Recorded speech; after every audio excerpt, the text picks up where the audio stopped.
Alors, RTL Luxembourg a testé des VE.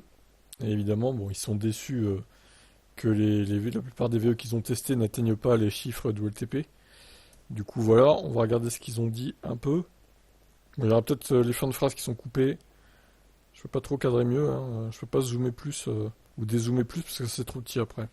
Bon, déjà, voyons ce qu'ils ont testé. Une idée 3, forcément. Alors, la Zoé. 12% d'écart entre l'autonomie annoncée et mesurée, soit 339 km mesurée au lieu de 386. La Fiat 500 avec la grosse batterie s'écarte de 19%, 252 au lieu de 312. La i208, 22% d'écart, 284 au lieu de 362. La MG4 affiche le plus petit écart, 392 au lieu de 435. La Cupra Born affiche le plus grand écart, 30%, 296 au lieu de 422. La Leaf 62 affiche un écart de 22%, 301 au lieu de 285. Alors les SUV, bon ils mettent la Mégane dans les SUV, ouais. La Mégane c'est un peu particulier, c'est pas vraiment un SUV quand même, hein. Elle est un peu haute sur pattes, mais ouais, je sais pas, on peut pas dire que ça soit un SUV, je sais pas ce que vous en pensez, mais plutôt une compacte, hein. C'est un hybride entre les deux, quoi. Alors la Spring, il n'y a que 10% d'écart, 198 au lieu de 120. La Mégane E-Tech, 18%, 367 au lieu de 450. La IC4, 26% d'écart, 262 au lieu de 355.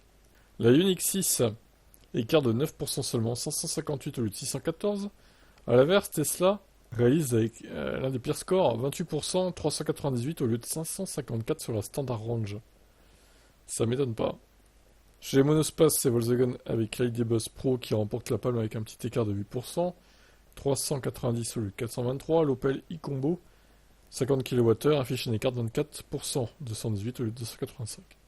Il faut noter que certaines marques automobiles, conscientes de ces écarts, ont le mérite de proposer à leurs clients des simulateurs d'autonomie qui tiennent compte du type de trajet. Il faut noter aussi que ces écarts d'autonomie ne sont pas à l'apanage des voitures électriques. Les voitures thermiques sont aussi pointées du doigt sur ce sujet. Bref, dans tous les cas, vous voyez vos espérances d'autonomie à la baisse. Ça, on s'en doutait, hein, de toute façon. Mais c'est intéressant ce qu'ils ont fait.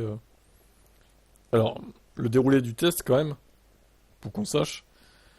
Ils ont mis un poids de 200 kg dans la voiture en activant la clim ou encore en roulant sur route à 130 km/h. Résultat, aucun des 25 véhicules testés ne tient ses promesses en matière d'autonomie. Très bien. Alors, j'espère qu'ils ont fait exactement le même test pour tous les véhicules, qui ont fait plus d'autoroute que d'autres, etc., etc., quoi, hein. Que pensez-vous de ces chiffres? Peut-on s'y fier?